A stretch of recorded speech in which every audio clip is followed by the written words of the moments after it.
These are the Swiss Alps, and people have been living in, on, and around them for over 10,000 years.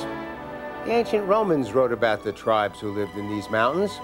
The most important were the Helvetians. During the 400s, as Rome fell, German tribes took control of the northern part of Switzerland. The Burgundians from France conquered western Switzerland, but the Helvetians, high up in their central mountain villages, remained free and unaffected by much of Europe's history. This is an extraordinarily beautiful part of the world and relatively unspoiled. Lucerne is the largest city in central Switzerland and a great base for touring. During the Middle Ages, Lucerne was a simple fishing village. But when the St. Gothard Pass, connecting northern Europe and Italy, opened in the 1200s, Lucerne became a major staging area. During the early 1800s, English poets showed up in Lucerne and began describing the beauty of the nearby lakes and mountains. The British upper class, always ready for a holiday abroad, made Lucerne a major tourist attraction. In 1903, Joseph Bucher-Dürer purchased a plot of land at the edge of Lake Lucerne and spent the next 3 years overseeing the construction of a luxury hotel, which he called the Palace Lucerne. Bucher-Dürer was born in 1834 into a traditional Swiss family of farmers, which was not his idea of how to earn a living. He was much more interested in using his imagination rather than his hands, and he was completely misunderstood by his family. His mother even described him as a young man too lazy to work. Well, nevertheless, he managed to amass a considerable fortune. He built and owned 10 luxury hotels all over Europe and 6 mountain railways. Not bad.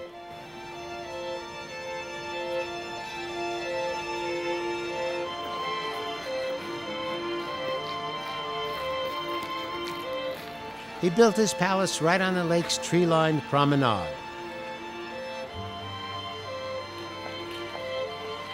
The views are magnificent. The lake, the low hills that surround the lake, the peaks of the Alpine mountains in the background.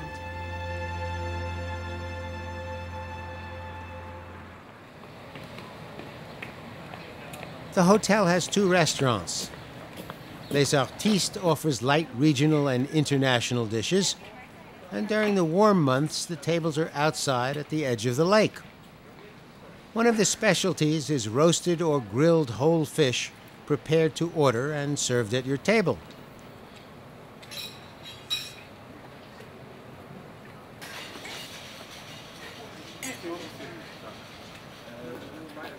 They also have a few of the traditional dishes of Switzerland, like sliced veal Zurich style with crispy rosti potatoes. During the cold months, the restaurant moves inside. Les Artistes decorates its walls with the works of international artists. While I was at the palace, they were displaying the works of David Gerstein. Gerstein's works are 3-dimensional sculptures with a 2-dimensional feel. He starts by drawing the object that interests him, translates the drawing to a computer program, and the computer program uses lasers to cut out the shapes, which he then paints and assembles into the sculpture. Many of his sculptures are produced in a limited edition of 150, and they are available for sale in a hotel. The hotel's other restaurant is called Jasper, and it has been awarded 16 points by the Gomeo Guide and a star from Michelin. The chef is Ulf Brauner, who trained in some of the top restaurants in Europe. His style is basically Mediterranean with accents from Italy and Spain.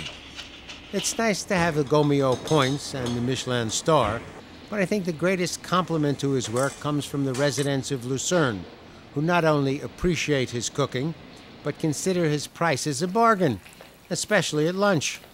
Not something you usually hear about a 1-star restaurant. A signature lunch included tomato mousse with aubergine caviar Bloody Mary, lamb marinated with ginger and yogurt spinach, a parfait of Prosecco with limes and strawberries. There's an outstanding selection on the cheese cart. After all, we are in Switzerland.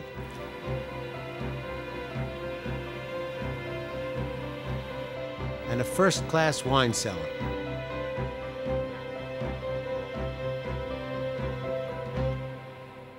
This is a photograph of the lobby area as it looked when the hotel opened over 100 years ago.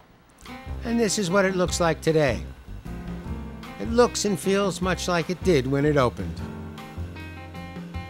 The bar area also has much the same look and feel as it did in 1906.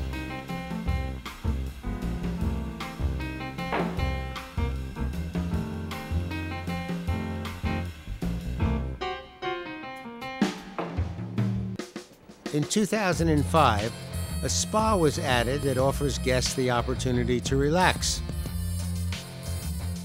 And it has an extraordinary approach to pampering. Do you mind? The rooms are large and well decorated, and they look out at the lake and the mountains. The palace is at the edge of Lucerne, and everything is within easy walking distance.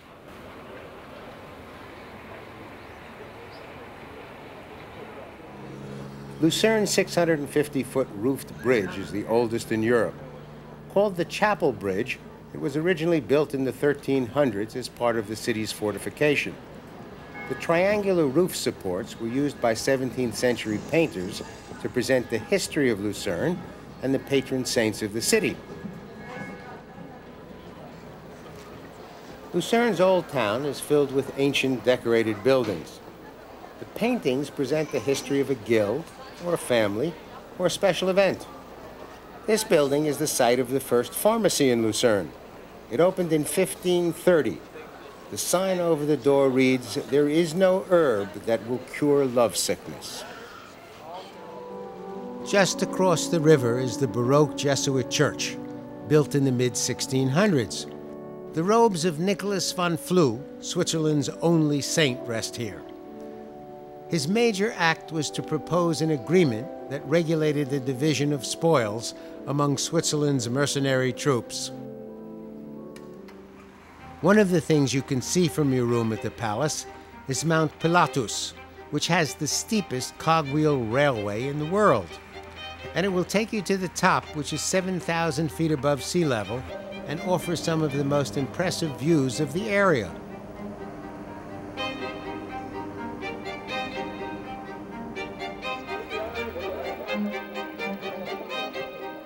And on a clear day, you can see the palace.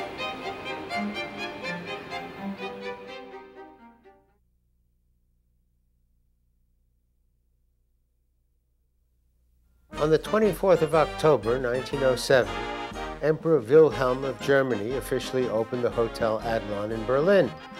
It was built and owned by Lawrence Adlon, a successful Berlin restaurateur, and it quickly became the social center of the city. The emperor often preferred the Adlon to his own royal chambers. Wealthy aristocratic families sold their winter palaces because they wanted to spend the social season in the suites of the hotel.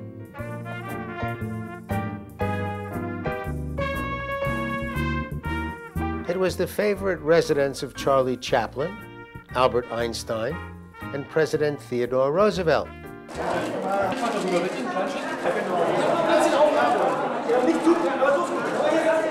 It's still the place in town for an important event. I don't know where these people are.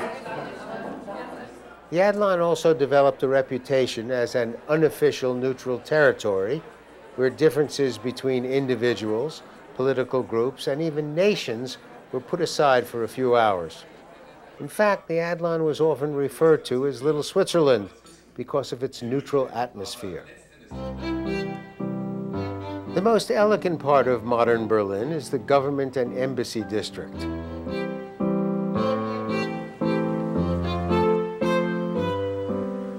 There's the Hungarian Embassy, the French Embassy, the British Embassy, and the American Embassy, which is squeezed in between two big banks. The Parliament Building, the Museum of Ancient Cultures, the Cathedral, and the twin churches.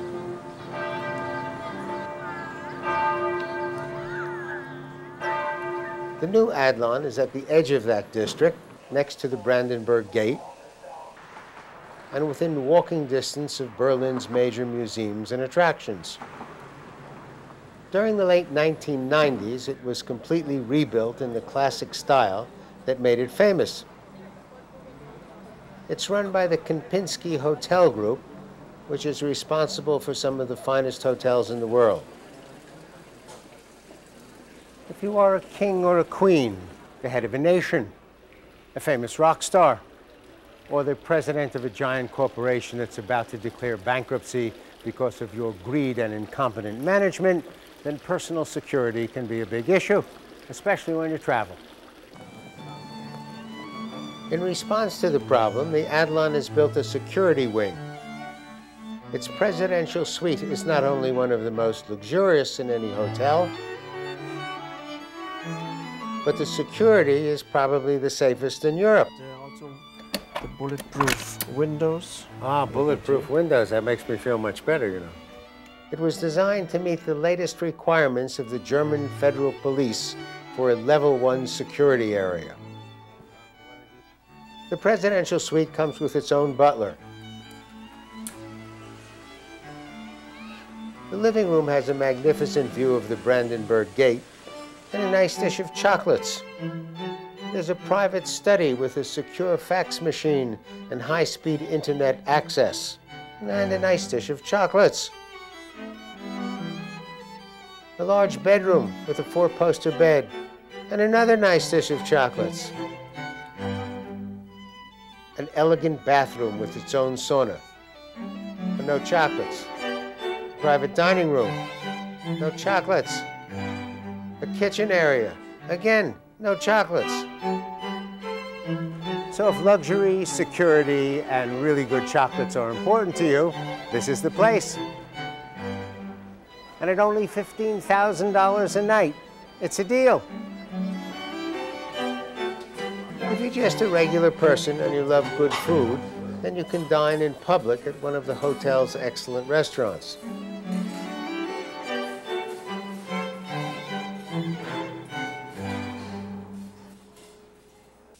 The Adlon is one of the few hotels in the world that has 3 restaurants, each with a Michelin star. The name of this restaurant is Ma, which is the Chinese word for horse.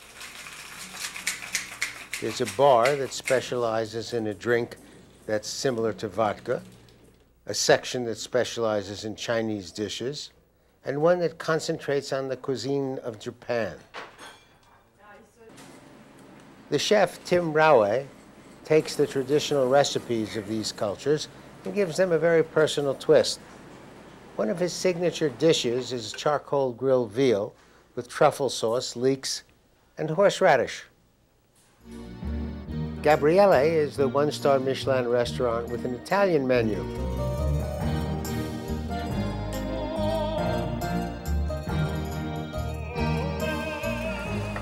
The chef is Bjorn Alexander Panek. And his signature dish is seafood and roasted bread. The 3rd Michelin-starred restaurant is the Lawrence Adlon, named after the founder of the hotel. The maître d' is Boris Hebel. A small and intimate room, an outstanding selection of wine and liqueurs, and classic French cuisine.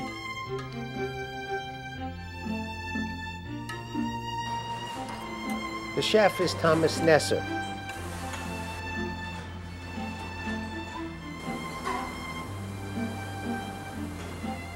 For over 100 years, the Adlon restaurant has been famous for their duck recipes, and they still make a traditional pressed duck. And they have a great Sunday brunch.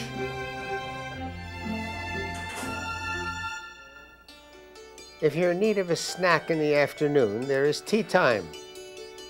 It was the English who got serious about introducing tea to Europe. Tea was a pleasant drink, and because England controlled and taxed the tea trade from India and China, it was a great source of revenue for the king. England also dominated and taxed the Caribbean trade in sugar. So if they could get you to put sugar in your tea, they really had it made. High tea became the drink of the English upper class and was soon accepted by many aristocrats in Europe. Over the years, I've seen some pretty classy tea times in great hotels. The hotel has 2 tea masters who will offer you a considerable amount of advice, which is very helpful since they have over 24 different teas on their menu, ranging from a classic Darjeeling to an extremely rare Guzheng, which is only harvested once each spring during a tight 10-day period. The traditional tea service comes with scones and little cakes, sandwiches, fruit tartlets, clotted cream, jam, and a nice plate of chocolates. And if you're planning a small private party, the perfect room is the Winter Garden.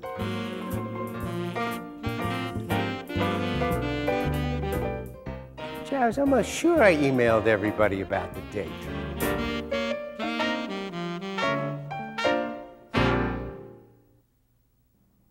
The Adlon also has a shop that sells many of the things that you encounter during a stay. You can buy a mattress like the one you sleep on, and the bed linens, the chocolates, the Adlon cake, the Adlon wine, and the Adlon bathrobe. Of course, anything you buy can be shipped home, which raises a more complex issue. Why would you want to go home?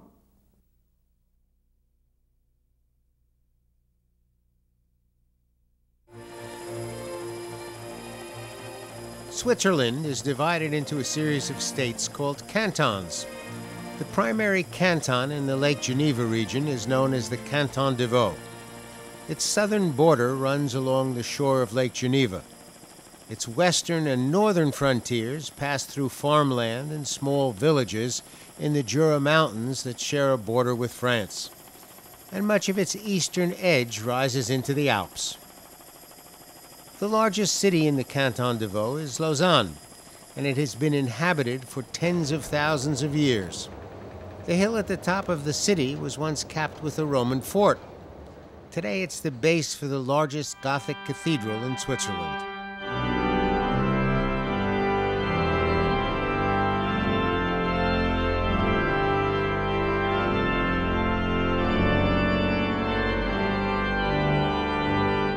Lausanne is also home to one of my favorite hotels, the Lausanne Palace Hotel and Spa, which is run by Jean-Jacques Gower. How are you? I didn't see you so far. How are you? In 1990, Gower became president of the Leading Hotels of the World, an organization that monitors the quality of some of the finest resorts and hotels. He literally grew up in the hotel business. His family owned and operated hotels in Switzerland, Spain, and Greece. Today, he's also the general manager of the Lausanne Palace. When I took over the Lausanne Palace back in 1996, it was like a sleeping princess, and it needed a big hug to wake it up. The first thing we did was to create a typical Parisian brasserie here at the hotel with a very relaxed atmosphere, a lively place where people sit at the bar and enjoy their time. In a big city like Paris, London or New York, you can rely on your guests from outside, from other towns, other countries. In a small town like Lausanne, it is very important that you address yourself to the locals, to the local community. They have to feel at home here, and that's exactly what we did here at this hotel. The Côte Jardin restaurant is like a giant greenhouse. It has a buffet at breakfast, lunch, and dinner with Mediterranean and Italian food. The Table de Edgar is a Michelin-starred gourmet restaurant with an unusual private table above the kitchen. There's a huge mirror that lets you see the chefs at work.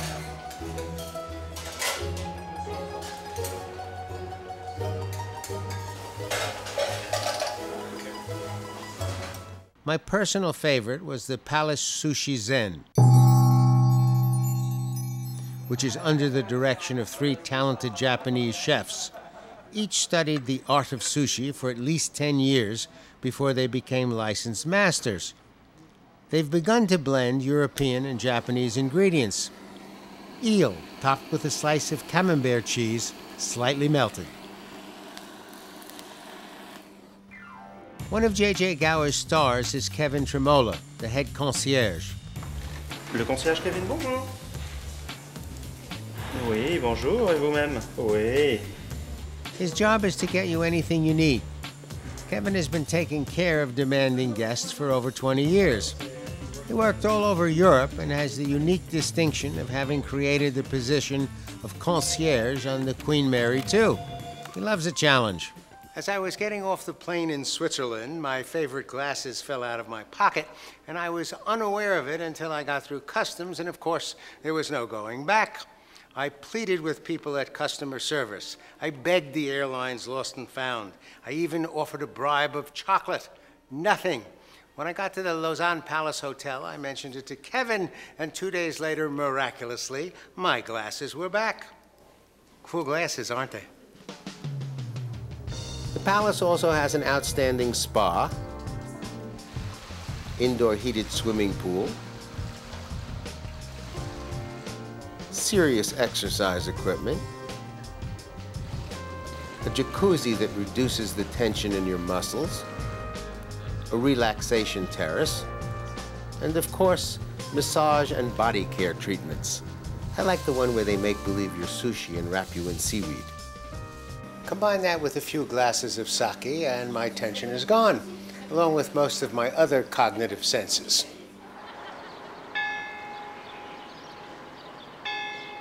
Downhill from the Lausanne Palace is the Chateau Ushi, which is a sister hotel of the Lausanne Palace. It's set in a beautiful park on the edge of the lake.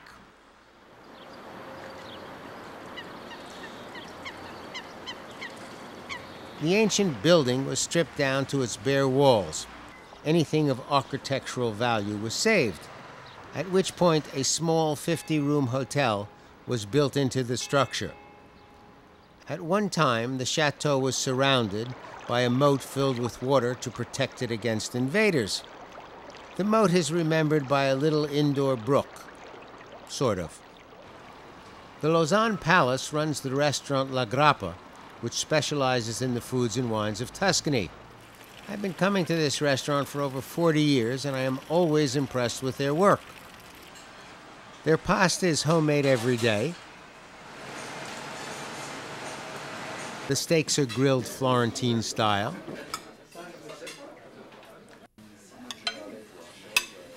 There's a wood-burning fireplace and a great, not overpriced wine list. When it comes to a relaxed vacation, good food, excellent wine, and beautiful surroundings, the Lake Geneva area is always one of my favorites. For Travels and Traditions, I'm Bert Wolf. You can watch this program and link to hundreds of other Bert Wolf programs free at bertwolf.com. There's information on how to tour the same places, plus Bert's slightly irreverent take on history and culture. It's all at bertwolf.com.